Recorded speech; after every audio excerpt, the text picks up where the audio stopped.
PCN ನ್ಯೂಸ್ಗೆ ಸ್ವಾಗತ. ನಾನು ನಿಮ್ಮ ಸ್ನೇಹರಾಜ್. ಇಂದಿನ ಮುಖ್ಯಾಂಶಗಳು.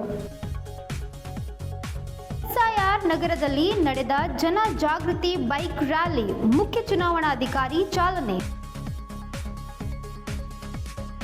ಮಳೆ ಅಭಾವಕ್ಕೆ ರೈತರು ಕಂಗಾಲು, ಎಕರೆಗೆ 50,000 ಪರಿಹಾರ ನೀಡಲು ವಿಜಯೇಂದ್ರ ಆಗ್ರಹ. ಕಾಂಗ್ರೆಸ್ ಜೊತೆ ಬಿಜೆಪಿಗೆ ಯಾವುದೇ ಹೊಂದಾಣಿಕೆ ಇಲ್ಲ, ಕೋರ್ ಕಮಿಟಿಯಲ್ಲಿ ಎಲ್ಲವೂ ಚರ್ಚೆ, BY ವಿಜಯೇಂದ್ರ. ಬರ ಘೋಷಣೆ ತಕ್ಷಣ ಸಾಧ್ಯವಿಲ್ಲ, ಅದಕ್ಕೂ ನಿಗದಿತ ಮಾನದಂಡಗಳಿವೆ, ಸಚಿವ ಯತೀಂದ್ರ ಸಿದ್ದರಾಮಯ್ಯ. ಮುಖ್ಯ ಚುನಾವಣಾ ಅಧಿಕಾರಿ ನೇತೃತ್ವದಲ್ಲಿ SIR ಕುರಿತು ಜಾಗೃತಿಯ ರ್ಯಾಲಿ ಸೋಮವಾರ ನಡೆಯಿತು. ಮುಖ್ಯ ಚುನಾವಣಾ ಅಧಿಕಾರಿ ಅನುಕುಮಾರ್ ರಿಂದ ಬೈಕ್ ರ್ಯಾಲಿಗೆ ಚಾಲನೆ ನೀಡಿದರು. ಮುಖ್ಯ ಚುನಾವಣಾಧಿಕಾರಿ, ಜಿಲ್ಲಾಧಿಕಾರಿ, ಜಿಲ್ಲಾ ಪಂಚಾಯತ್ CEO ಇತರೆ ಅಧಿಕಾರಿಗಳು ಸಾಥ್ ನೀಡಿದರು. ಐತಿಹಾಸಿಕ ಬಹುಮನಿ ಕೋಟೆ ಮುಖ್ಯ ದ್ವಾರದಿಂದ ಆರಂಭವಾದ ಈ ರ್ಯಾಲಿಯು ನಗರದ ಪ್ರಮುಖ ಬೀದಿಗಳಲ್ಲಿ ಸಂಚರಿಸಿ ಜಿಲ್ಲಾ ನೆಹರು ಕ್ರೀಡಾಂಗಣಕ್ಕೆ ತಲುಪಿ ಸಮಾರೋಪಗೊಂಡಿತು. ಮತದಾರರ ಪಟ್ಟಿ ಪರಿಷ್ಕರಣೆ ಕುರಿತು ಜಾಗೃತಿ ಅಭಿಯಾನ ಜರುಗಿತು. SIR ಬಗ್ಗೆ ಸಾರ್ವಜನಿಕರಿಗೆ ವಿಶೇಷ ಸಂದೇಶ ನೀಡಲಾಯಿತು.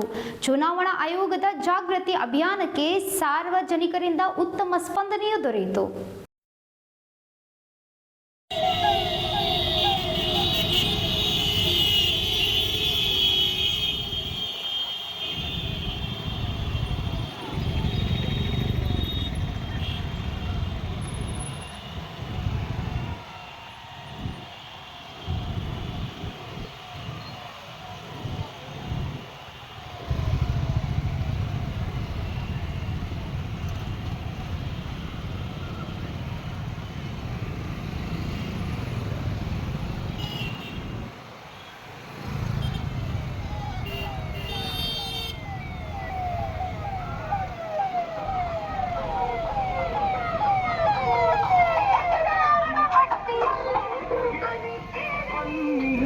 ಜಿಲ್ಲಾ ಪಂಚಾಯಿತಿ ಜೊತೆ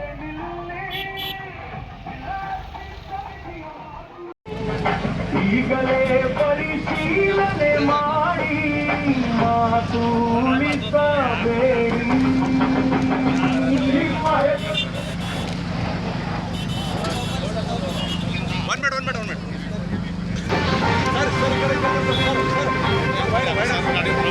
ಕರುನಾಡ ಜನರೇ ಗೆಲ್ಲಿ ಪಟ್ಟಿ ಫ್ಲಾಗ್ ಆಫ್ ಮಾಡಿ ಮಾನಿಕ್ರಾವ್ ಸರ್ ನೋಡಿ ನಿಮ್ಮ ಹೆಸರಿದೆ ಚೆಕ್ ಮಾಡಿಕೊಳ್ಳಿ, ತಡ ಮಾಡಬೇಡಿ. ಇಲಾಖ ಸರಿಯನ್ನು ನೋಡ್ಕೊಳ್ಳಿ.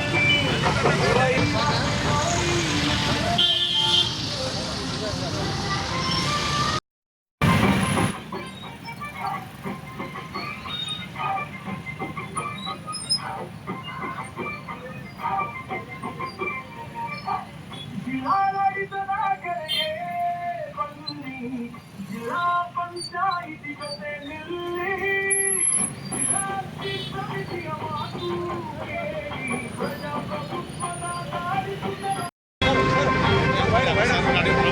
ಕರುನಾಡ ಜನರೇ ಗೆಲ್ಲಿ ಪಟ್ಟಿ ಫ್ಲಾಗ್ ಆಫ್ ಮಾಡಿ ಮಾನಿಕ್ರಾವ್ ಸರ್ ನೋಡಿ ನಿಮ್ಮ ಹೆಸರಿದೆ ಚೆಕ್ ಮಾಡಿಕೊಳ್ಳಿ, ತಡ ಮಾಡಬೇಡಿ.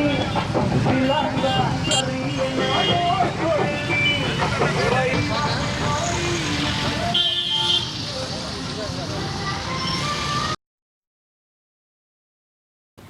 ಭಾರತೀಯ ಜನತಾ ಪಕ್ಷದ ರಾಜ್ಯಾಧ್ಯಕ್ಷ BY ವಿಜಯೇಂದ್ರ ಅವರು ಕಲ್ಯಾಣ ಕರ್ನಾಟಕ ಪ್ರವಾಸವನ್ನು ಸೋಮವಾರ ಬೀದರ್ ಜಿಲ್ಲೆಯಿಂದ ಆರಂಭಿಸಿದರು.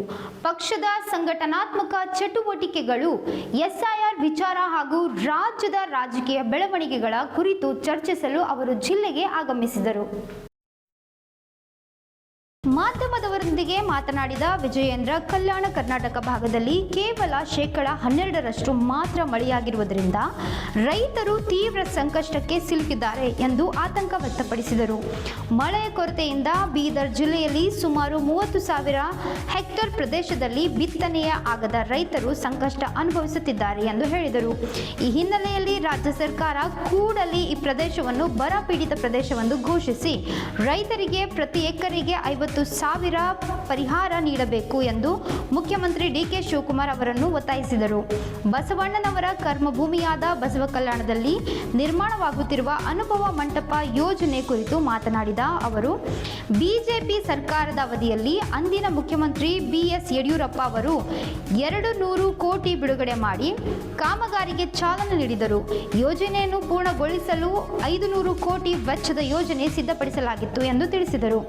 ಆದರೆ ಕಳೆದ 3 ವರ್ಷಗಳಿಂದ ಕಾಂಗ್ರೆಸ್ ಸರ್ಕಾರ ಯಾವುದೇ ಅನುದಾನ ಬಿಡುಗಡೆ ಮಾಡದೆ ಕಾಮಗಾರಿ ವಿಳಂಬವಾಗುವಂತೆ ಮಾಡಿದೆ ಎಂದು ಆರೋಪಿಸಿದ ವಿಜಯೇಂದ್ರ, ಇತ್ತೀಚೆಗೆ ಉಪಮುಖ್ಯಮಂತ್ರಿ ಡಿಕೆ ಶಿವಕುಮಾರ್ ಬಸವ ಕಲ್ಯಾಣಕ್ಕೆ ಭೇಟಿ ನೀಡಿ ಕೇವಲ ಫೋಟೋಶೂಟ್ ನಡೆಸಿ ತೆರಳಿದ್ದಾರೆ ಎಂದು ವ್ಯಂಗ್ಯವಾಗಿ ಮಾತನಾಡಿದರು. ಅನುಭವ ಮಂಟಪ ಕಾಮಗಾರಿಗೆ ಅಗತ್ಯ ಅನುದಾನವನ್ನು ತಕ್ಷಣ ಬಿಡುಗಡೆ ಮಾಡಿ ಶೀಘ್ರ ಪೂರ್ಣಗೊಳಿಸಬೇಕು ಎಂದು ಅವರು ಸರ್ಕಾರವನ್ನು ಆಗ್ರಹಿಸಿದರು. ಈ ಸಂದರ್ಭದಲ್ಲಿ ಬಿಜೆಪಿ ರಾಜ್ಯ ಕಾರ್ಯದರ್ಶಿ ಹಾಗೂ ಶಾಸಕ ಡಾಕ್ಟರ್ ಶೈಲೇಂದ್ರ ಬೆಲ್ದಾಳೆ, ಹುಮ್ನಾಬಾದ್ ಶಾಸಕ ಡಾಕ್ಟರ್ ಸಿದ್ದಲಿಂಗ ಪಾಟೀಲ್ ಹಾಗೂ ಬಿಜೆಪಿ ಜಿಲ್ಲಾಧ್ಯಕ್ಷ ಸೋಮನಾಥ್ ಪಾಟೀಲ್ ಉಪಸ್ಥಿತರಿದ್ದರು. ಕಲ್ಯಾಣ ಕರ್ನಾಟಕದ ಪ್ರವಾಸವನ್ನು ನಾವು ಹಮ್ಮಿಕೊಂಡಿದ್ದೇವೆ. ಸಂಘಟನಾತ್ಮಕವಾಗಿರ್ತಕ್ಕಂಥ ಪ್ರವಾಸ.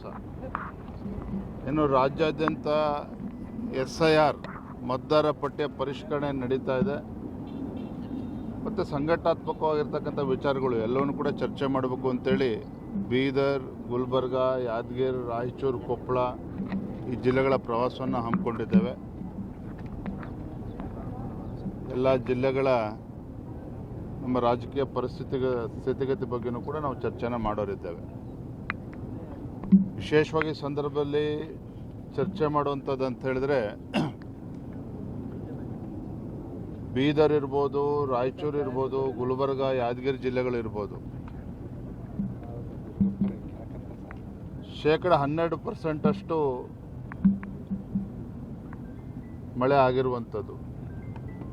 ಈ ಭಾಗದಲ್ಲೇ 30 ಲಕ್ಷಕ್ಕೂ ಹೆಚ್ಚು ಹೆಕ್ಟೇರ್ಗಳಲ್ಲಿ ಇವತ್ತು ಬಿತ್ತನೆ ಆಗದೇನೆ ರೈತರು ಪರದಾಡ್ತಾ ಇದ್ದಾರೆ. ಮಳೆಯ ಅಭಾವದಿಂದ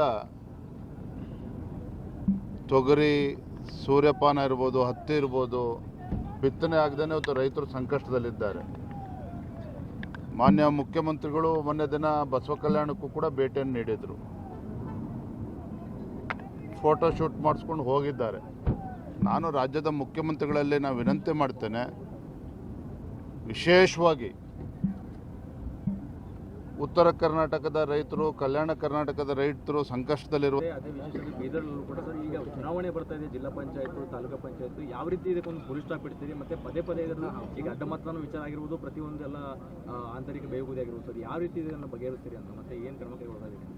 ಬೀದರ್ ಭಾರತೀಯ ಜನತಾ ಪಾರ್ಟಿ ಬೀದರ್ ಜಿಲ್ಲೆಯಲ್ಲಿ ಏನಾದ್ರು ಸಮಸ್ಯೆ ಆದರೆ ಅವತ್ತು ಕೋರ್ ಕಮಿಟಿನ ಕೂಡ ಕರೆದಿದ್ದೇನೆ. ಕೋರ್ ಕಮಿಟಿನ ಕೂಡ ಚರ್ಚೆ ಮಾಡ್ತೇನೆ. ಏನೋ ಸಮಸ್ಯೆ ಇದ್ರೂ ಕೂಡ ಅದನ್ನು ಬಗೆಹರಿಸ್ತೇನೆ. ಸರ್, ಬೀದರ್ನಲ್ಲಿ ಈಗ ಸಾಕಷ್ಟು ಸಮಸ್ಯೆಗಳಿದೆ ಸರ್. ರೈತರ ಪರವಾಗಿ ಬಿಜೆಪಿ ವಿರೋಧ ಪಕ್ಷವಾಗಿ ಯಾವುದೇ ರೀತಿ ಧ್ವನಿ ಎತ್ತಲ್ಲ. 4 ಜನ ಶಾಸಕರಿದ್ದಾರೆ, ಇದ್ರೂ ಕೂಡ ಕಾಂಗ್ರೆಸ್ ಜೊತೆಗೆ ಹೊಂದಾಣಿಕೆ ಮಾಡ್ತಾ ಇದ್ದಾರೆ ಅಂತ 3 ವರ್ಷದಿಂದ ಗಂಭೀರ ಆರೋಪ ಇದೆ ಸರ್. ಏನು ಹೇಳ್ತೀರಿ ಸರ್ ಈ ಬಗ್ಗೆ ಚರ್ಚೆ ಆಗುವಂತ ಸಾಧ್ಯತೆ ಇದೆ ಸರ್? ಇವೆಲ್ಲವೂ ಕೂಡ ನಾವು ಕೋರ್ ಕಮಿಟಿಯಲ್ಲಿ ಚರ್ಚೆ ಮಾಡ್ತೇವೆ. ಆ ರೀತಿ ಪ್ರಶ್ನೆನೇ ಇಲ್ಲ. ನಮ್ದು ಯಾವುದೇ ಶಾಸಕರು ಕಾಂಗ್ರೆಸ್ ಜೊತೆ ಹೊಂದಾಣಿಕೆ ಮತ್ತೊಂದು ಪ್ರಶ್ನೆ ಇಲ್ಲ. ಇವತ್ತು ಇವೆಲ್ಲವೂ ಕೂಡ ಚರ್ಚೆ ಮಾಡಿ ರೈತರ ಸಮಸ್ಯೆಗೆ ಭಾರತೀಯ ಜನತಾ ಪಾರ್ಟಿ ಯಾವ ರೀತಿ ಸ್ಪಂದನೆ ಮಾಡಬೇಕು, ಜಿಲ್ಲಾ ನಾಯಕರುಗಳು ಯಾವ ರೀತಿ ಸ್ಪಂದನೆ ಮಾಡಬೇಕು, ಎಲ್ಲವನ್ನೂ ಕೂಡ ನಾವು ಚರ್ಚೆ ಮಾಡ್ತೇವೆ. ವಿಚಾರದಲ್ಲಿ ಸರ್ ಕುಮಾರಸ್ವಾಮಿ ಅವರು ತಗೊಂಡಿದ್ದು ಇಂಟ್ರೆಸ್ಟ್ ಬಿಜೆಪಿ ತಗೋತಾ ಇಲ್ಲ, ಬಿಡಪ್ಪ ಮಾತಾಡ್ತೀನಿ. ಬೀದರ್ ಜಿಲ್ಲೆಯ ಬಿಜೆಪಿ ನಾಯಕರು ಆಡಳಿತ ರೂಢ ಕಾಂಗ್ರೆಸ್ ಪಕ್ಷದೊಂದಿಗೆ ಯಾವುದೇ ರೀತಿಯ ಹೊಂದಾಣಿಕೆ ಅಥವಾ ರಾಜಿ ಮಾಡಿಕೊಂಡಿಲ್ಲ ಎಂದು ಬಿಜೆಪಿ ರಾಜ್ಯಾಧ್ಯಕ್ಷ BY ವಿಜಯೇಂದ್ರ ಸ್ಪಷ್ಟಪಡಿಸಿದರು. ಸೋಮವಾರ ಬೀದರ್ ಪ್ರವಾಸದ ವೇಳೆ ಮಾಧ್ಯಮ ಪ್ರತಿನಿಧಿಗಳೊಂದಿಗೆ ಮಾತನಾಡಿದ ಅವರು, ಬೀದರ್ನಲ್ಲಿ ಬಿಜೆಪಿ ನಾಯಕರು ಕಾಂಗ್ರೆಸ್ ವಿರುದ್ಧ ಸಮರ್ಪಕವಾಗಿ ಧ್ವನಿ ಎತ್ತುತ್ತಿಲ್ಲ ಹಾಗೂ ಪಕ್ಷದೊಳಗೆ ಭಿನ್ನಾಭಿಪ್ರಾಯಗಳಿವೆ ಎಂದು ಪ್ರಶ್ನೆಗೆ ಉತ್ತರಿಸಿದರು. ಈ ಕುರಿತು ಪ್ರತಿಕ್ರಿಯಿಸಿದ ವಿಜಯೇಂದ್ರ, ಬಿಜೆಪಿ ನಾಯಕರು ಕಾಂಗ್ರೆಸ್ ಜೊತೆಗೆ ಯಾವುದೇ ರೀತಿಯ ಹೊಂದಾಣಿಕೆ ಮಾಡಿಕೊಂಡಿಲ್ಲ ಎಂದು ಸ್ಪಷ್ಟನೆ ನೀಡಿದರು. ಪಕ್ಷದ ಸಂಘಟನೆಗೆ ಸಂಬಂಧಿಸಿದ ಎಲ್ಲ ವಿಚಾರಗಳನ್ನು ಶೀಘ್ರದಲ್ಲೇ ನಡೆಯಲಿರುವ ಕೋರ್ ಕಮಿಟಿ ಸಭೆಯಲ್ಲಿ ಸಮಗ್ರವಾಗಿ ಚರ್ಚಿಸಲಾಗುವುದು ಎಂದು ತಿಳಿಸಿದರು. ಪಕ್ಷವನ್ನು ಮತ್ತಷ್ಟು ಬಲಪಡಿಸುವುದು, ಸಂಘಟನಾ ಚಟುವಟಿಕೆಗಳನ್ನು ಚುರುಕುಗೊಳಿಸುವುದು ಹಾಗೂ ಜಿಲ್ಲೆಯ ರಾಜಕೀಯ ಬೆಳವಣಿಗೆಗಳ ಕುರಿತು ಕೋರ್ ಕಮಿಟಿಯಲ್ಲಿ ಸುದೀರ್ಘ ಚರ್ಚೆ ನಡೆಯಲಿದೆ ಎಂದು ಅವರು ಹೇಳಿದರು. ಇತ್ತಲ್ಲ ಆ ಬಗ್ಗೆ ಆಗಲೇ ನಾವು ನೀರಿನ ಸಮಸ್ಯೆಯನ್ನು ಬಗೆಹರಿಸಬೇಕು ಅಂತೇಳಿ ಮಳೆ ಕೊರತೆ ಆಗಿದೆ ಅಂತ ಹೇಳಿಬಿಟ್ಟು ಮುಖ್ಯಮಂತ್ರಿಗಳು ಪ್ರತಿಯೊಂದು ಡಿವಿಷನಲ್ಲೂ ಕೂಡ ಮೀಟಿಂಗ್ ತೆಗೆದುಕೊಂಡಿದ್ದಾರೆ. ನಾವು ಕೂಡ ಜಿಲ್ಲಾ ಉಸ್ತುವಾರಿ ಮಂತ್ರಿಗಳು ನಮ್ಮ ಜಿಲ್ಲೆಯಲ್ಲಿ ಮೀಟಿಂಗ್ಗಳನ್ನು ಮಾಡಿದ್ದೇವೆ, ಅಧಿಕಾರಿಗಳಿಂದ ಮಾಹಿತಿಗಳನ್ನು ಪಡ್ಕೊಂಡಿದ್ದೇವೆ, ನೀರಿನ ಸಮಸ್ಯೆ ಹೇಗಿದೆ ಅಂತ ತಿಳ್ಕೊಂಡಿದ್ದೇವೆ, ಅದಕ್ಕೆ ಸೂಚನೆ ಕೊಟ್ಟಿದ್ದೇವೆ. ಬರ ಪರಿಸ್ಥಿತಿ ಅಂತ ಘೋಷಣೆ ಮಾಡಬೇಕು ಅಂತಂದರೆ ಸುಮ್ಮನೆ ಹಾಗೆ ಘೋಷಣೆ ಮಾಡೋದಕ್ಕಾಗೋದಿಲ್ಲ. ಅದಕ್ಕೆ ಇಷ್ಟು ವಾರಗಳು ಮಳೆ ಕೊರತೆ ಆಗಬೇಕು, ಇಷ್ಟು ಪರ್ಸೆಂಟ್ ಡೆಫಿಸಿಟ್ ಆಗಬೇಕು, ಸಾಯಿಲ್ ಮಾಯಿಶ್ಚರ್ ಇಷ್ಟು ಕಮ್ಮಿ ಆಗಬೇಕು, ಬೆಳೆ ಹಾನಿ ಇಷ್ಟು ಆಗಿರಬೇಕು ಅಂತ ಹೇಳಿ ಕೇಂದ್ರ ಸರ್ಕಾರ ಕ್ರೈಟೀರಿಯಾ ಕೊಟ್ಟಿದೆ.